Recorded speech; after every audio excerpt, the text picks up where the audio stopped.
church conference, and he got up in all his eloquence. The Lord is my shepherd. And oh man, everybody was hanging on his words.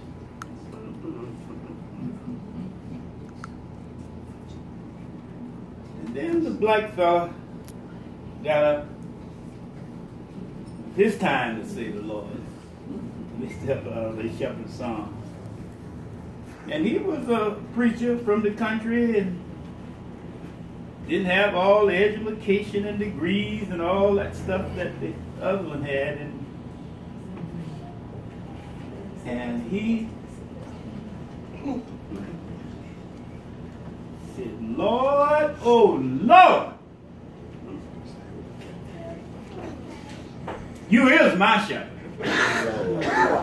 And he went on and on and on, and then finally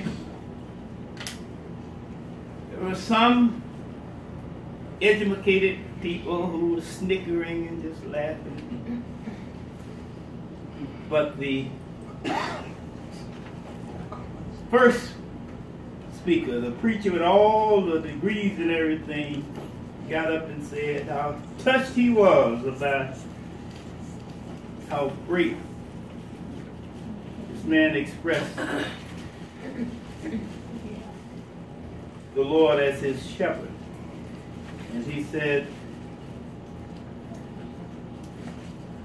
I know the shepherd's psalm. That's what the educated man said.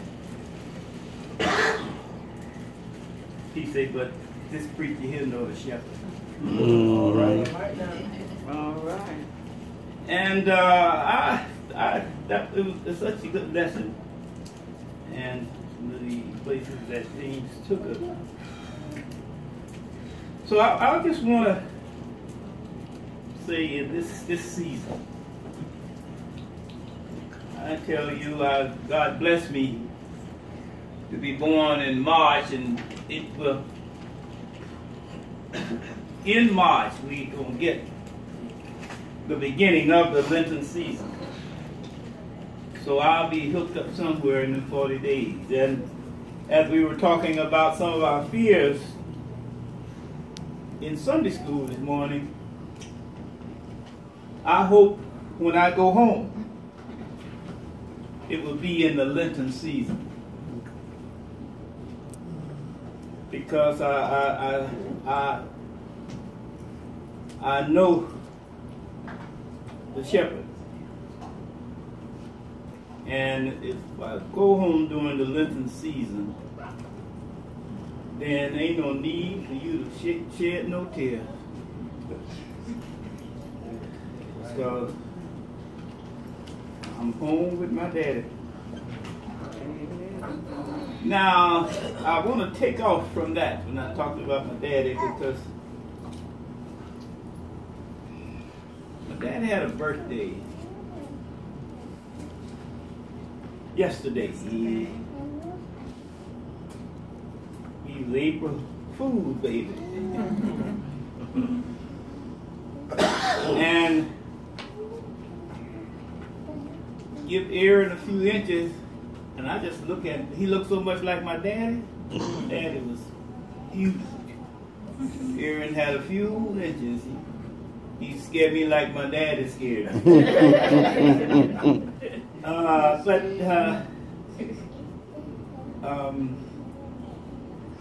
thought about him a lot, and I took on this challenge, and I pay a tribute to my Heavenly Father in this heavenly and holy season, by recognizing what He's done for me and giving me an earthly Father.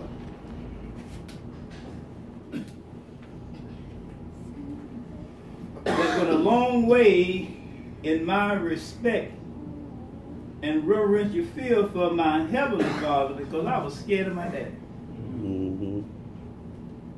I wasn't scared of nobody else in the world like I was my daddy.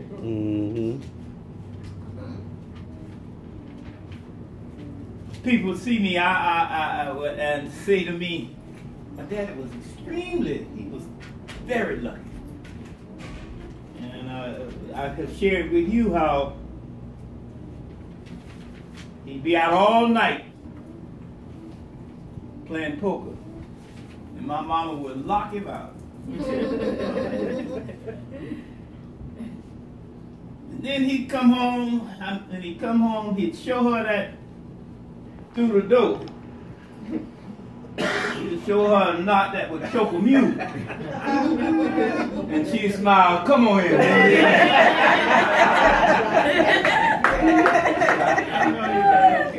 But they asked me, even some of his friends, and some of the men he taught how to cook. And for years I worked, took his brother, Walt, that me and Edward Jenkins jobs out at Derby Lane. And for years we worked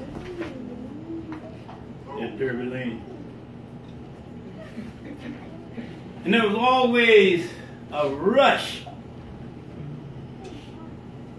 We had to be there early, of course. But the windows opened way ahead of time because there was just a rush on the part of people, especially black people. That's the area we worked in. To get there to play something they call the Daily Double. I used to have everybody laughing because I had witnessed husbands and wives, boyfriends and girlfriends, best friends, come there and play the Daily Double, and when the Daily Double didn't come out, it was a daily trouble. They would argue and fuss with each other. So I coined the phrase the daily trouble. Now, for those of you who don't know what the Daily Double is, that's where you have to pick two dogs that's going to win the first and the second race. And that's how the program started, daily. They called it the Daily Double. Men used to come to my window. I think that's why, especially ones who were friends of my daddy, would say, boy, you as lucky as your daddy. They'd buy tickets from me, but I don't know what happened. But my daddy was extremely lucky, and I can think about him and Mr. Pender, his best friend, how they were both big men, and they would take me to the track to run and get their numbers when the bell started ringing, because they couldn't run. And especially when it came time for the Daily Double.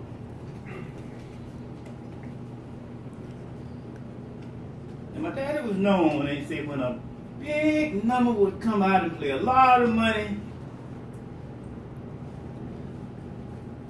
my relative called him Punch. Say, I bet you Punch got that.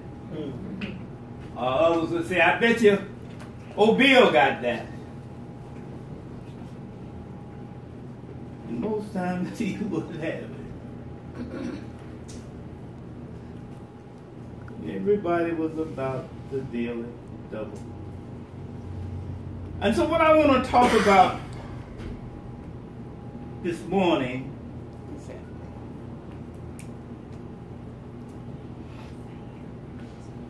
from Luke 9:23, when he said, then he said to them all, if anyone wants to come with me, he must deny himself, take up his cross daily, and follow me. I want to use for a subject the disciples' Daily Double. All right.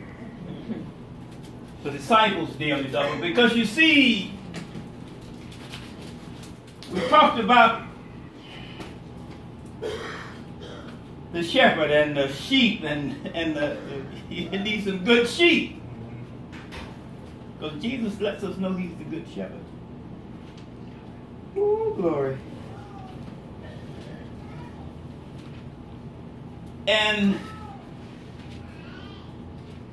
it's one thing to be a Christian, but it's another to be a Christian disciple.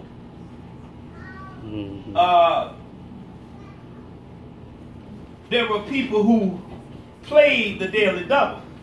Maybe a dream or something, whatever. But my daddy, I would hear him early in the morning before going to work. He was a chef cook, putting together his strategy for the day, for the monies or the numbers he would play on the daily double. Now, don't go out there telling people I'm giving you numbers for the daily double. And so what it says, your cross daily. See, the cross is a Roman thing. And we can wear crosses. But crosses ain't to be worn. Crosses are to be carried daily. And see what Rome did in making the cross and made you carry the cross. Because everybody who saw you carrying the cross knew why you were carrying it and who was behind you carrying it. Rome was in charge. Rome wanted to make everybody know when you carried the cross, you were under the control, the submission of Rome. So when you see somebody carrying that cross, it's just letting you know you mess with Rome and you got one too. Well, this season, well, we look at the cross hopefully all year long, but in this season we focus on the cross. And here Jesus was saying, if you're going to follow him, you got to deny yourself and pick up your cross, not just on Sunday, and again on Wednesday, and again on payday. You see, the daily double wasn't something that they did on one day and then wait a few days. It was daily. That's why they call it daily double. You pick the two winners and you are rewarded as a result of it. So Rome made known that when you carried a cross, you were under Roman control. So if I'm carrying my cross daily, not just wearing it, it's supposed to say to you whose control I'm supposed to be under. You got that? Mm-hmm. And where does the whole idea comes from, and especially in a season like this?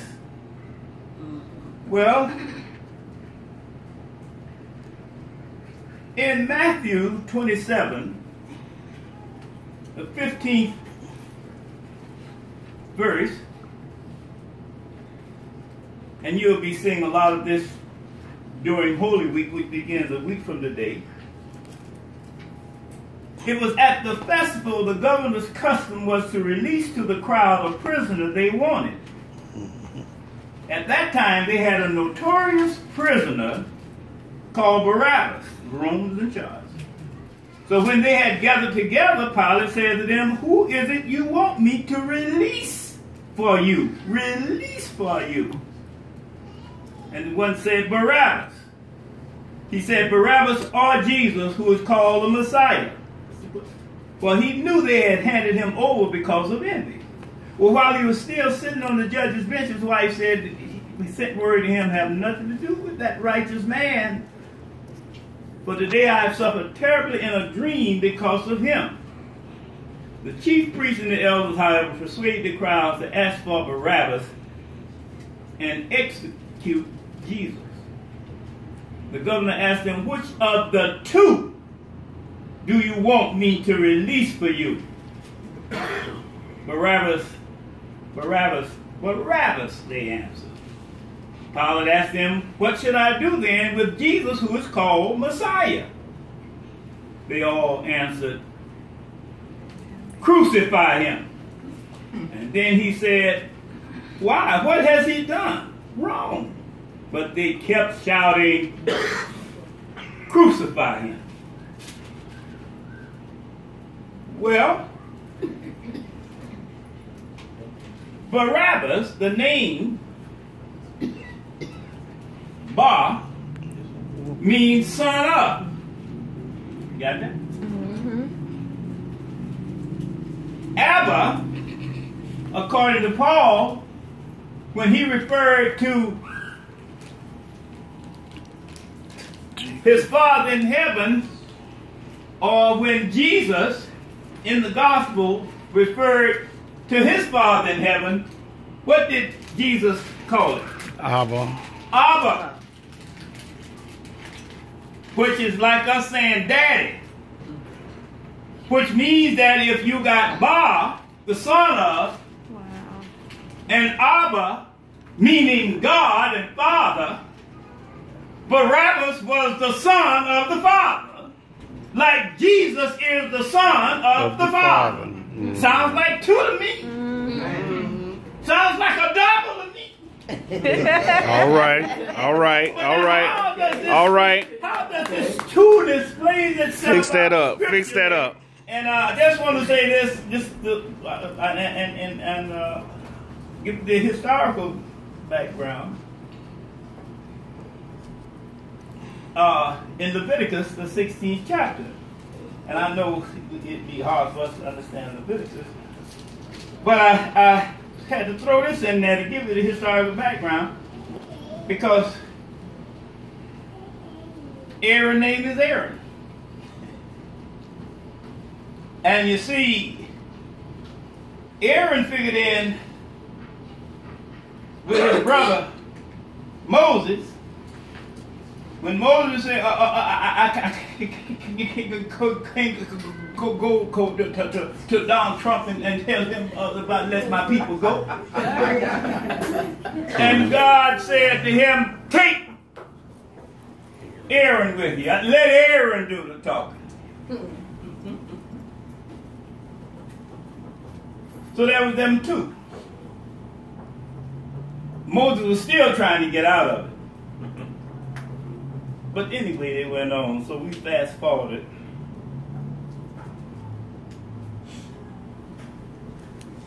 So now, here in Leviticus, where it said Aaron, verse 3, is to enter the most holy place in this way, with a young bull for a sin offering and a ram for a burnt offering.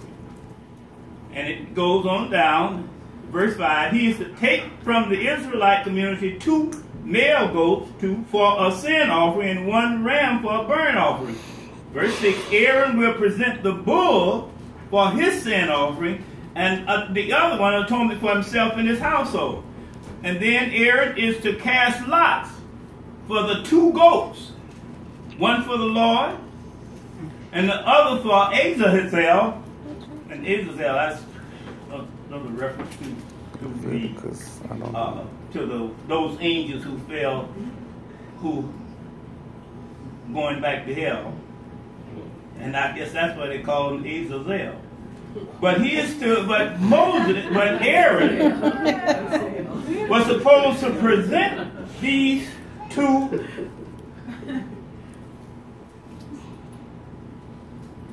goats, these 2 bulls, But the thing is, they had to be identical. They had to have the same height, the same weight, be from the same family. In other words, they were a double. They had to be the same.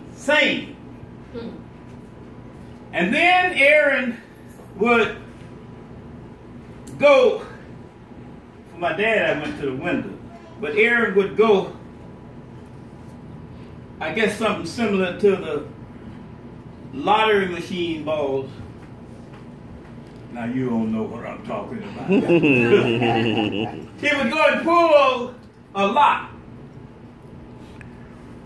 And then he'd pull another, and on each one of them, they would tell you which bull, which goat is to be sacrificed and which one is to be let go. But it was a double. And it was done daily.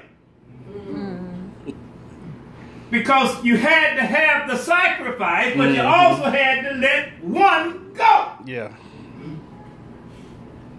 Wait a minute. We just talked about Jesus being the Son of God. Barabbas, the devil, the one the people asked for, both of them Jews, of equal physical makeup and everything, but they had the same name. They called him the Son of God. All right. All right. Sounds like a double to me. Fix that up. Fix that up. And so here you got Barabbas, Teach that. Son of God. Yeah. You got Jesus, Yeah. The Son of God. Yeah. and you had to get one.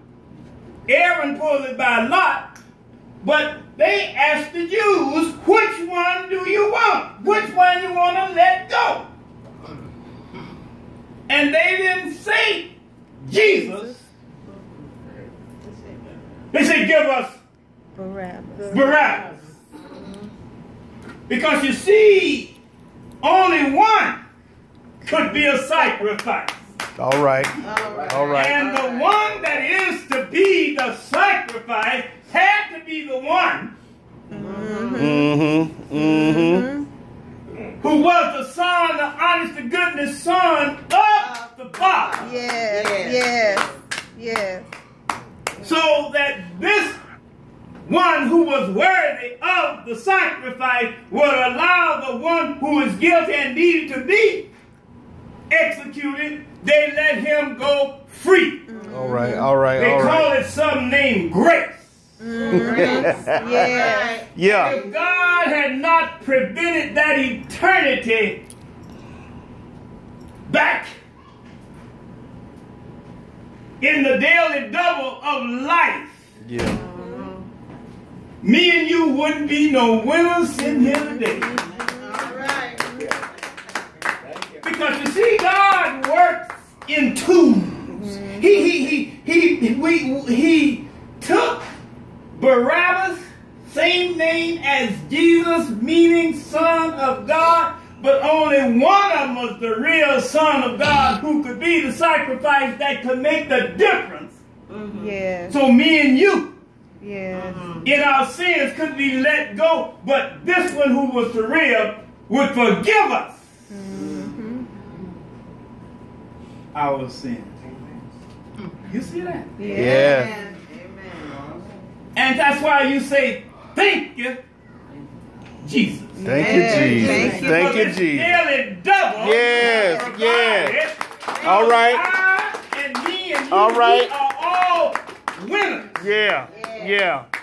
Because you see, the thing is, those two animals, Old Testament, were two people, New Testament. But Jesus, the descender as the Son of God who came down so that Barabbas could be let go. Or let's me and you. We're sons and daughters of God. We're a part of God's daily double. Yes. But you sure enough can't save me, and I can't save you. That's right. You can't sacrifice yourself for me, and I can't sacrifice myself for you. We need somebody who knows the track. And see, when you know the track, it ain't how you start. All right. It's how you finish. All right. Now, I done worked out to the dog, and y'all could be looking and just so property. But there were some times when I was playing, dog would jump out there and wouldn't finish at all. He gets caught. He get caught and I get the cussing. And there was the other. There were some times when he started late, my dog, for my daily double. He started late and I'm cussing. But oh, how he would finish. That's right. And I went from cussing to praise. Yeah. You Yeah, you see, did. and especially when he crossed that finish line. All right. And I'm holding That ticket. Yeah. Yeah. All right. that even though Jesus is the honest to goodness Son of God, he made it possible for me to get on the same track with him. Amen. Because God believed in doubles. He has to take one to let go and the other to sacrifice. And that's what this season is all about. Because what you need to understand, and we were talking about this in Sunday school, that then you got a tendency to let sin and guilt and all that stuff get the best of us. Forgetting that you're a part of God's daily double and you are a son and daughter of God just as Jesus is the Son of God. You got the same name, same makeup, and but you can't sacrifice. God knew that. Because see, he's the president of the track. And see, he sets the program. And he already knows who's going to win and has already figured out before the foundation of the world what the daily double was going to be. All right. And then on Easter Sunday, All right. you see, when you look at sin, there's that which they call an east-west continuum. You see, when the architect, when we sat down with this here, and we set it up and was talking to the architect, we want, you notice this says east elevation. See, we know it comes from the east. When we pray, we're supposed to pray facing the east. What Jesus said, it don't matter what you're facing. But I'm saying back then. So when you pray, you look towards the east. Why is that? Because east in the Hebrew means everlasting. From everlasting to everlasting, thou art God. And so what Aaron and them would do with that book, one of them bulls, they would take the blood. Well, first of all, Aaron had to put some blood on his big toe so he could walk like God wanted him to walk. Then he had to take a piece of the blood and put it on his ear so he could hear what God wanted him to hear. Come on with this. And before he finished, he had to take some and put it on his thumb, not for a fingerprint, but for him to do what God wanted him to do. And so, but then you didn't stop there, because you see, the sacrifice was made in the east. And the blood was taken in the west because that's where the sinning was. And so you got this continuum of the east and the west, because you see God, I told you this before, he wouldn't do no north and south, because see, you had a north and a south. You got a north pole and a south pole, and that's where stuff stopped. You see that? Mm-hmm. You see it? Mm-hmm. But now you ain't got no east pole and no west pole. No, you don't. Mm-hmm. So east and west don't ever run into each other. Mm-hmm. It just keeps on going. And so in that daily double, that sacrifice, the one that they put the blood on and let him go away, he said he has forgiven my sin and removed them as far as the east is from the west. So therefore there is no condemnation for those who are in Christ. You done hit the daily double and stop feeling guilty and feeling wrong about it. Don't let nobody make you feel. That's right. But you can't run. All right. All right. Don't you know you got a double? Yeah. And because you got a double, when I lose, I win. That's right. And you got That's right. That. Don't let nobody make you feel they betting you. Amen. They can't touch you if you understand that you got a brother named Jesus. You got a two-ness named Jesus, and he has already. All right. You see, the earth is a sphere, but it spins north and the south pole. But see, that sphere as it spins, it's going east and west. Never the twain shall meet. All right, all right. All of your sins, though they be as scarlet, he done washed them. That's right. It's white as snow. That's can't right. You see that you are some kin to him, and this right here is the color of royalty? Yeah. Don't you know who you are? Do you know who you're running with? And God has made you his daily double. Yes. And so I'll just chunk this in for free. You know, our foreparents used to sing Jordan River. That's right. I'm bound to cross. Yes, they did. Amen. And see, if you're smart, just like this so-called man who could say the shepherd's psalm and the one who knew the shepherd, you might laugh at our foreparents, Kim, who say, Jordan River. I'm bound to cross. But you see, what you don't know is Jordan is close to the Hebrew word Yerden. You see? And see what Yerden is when they say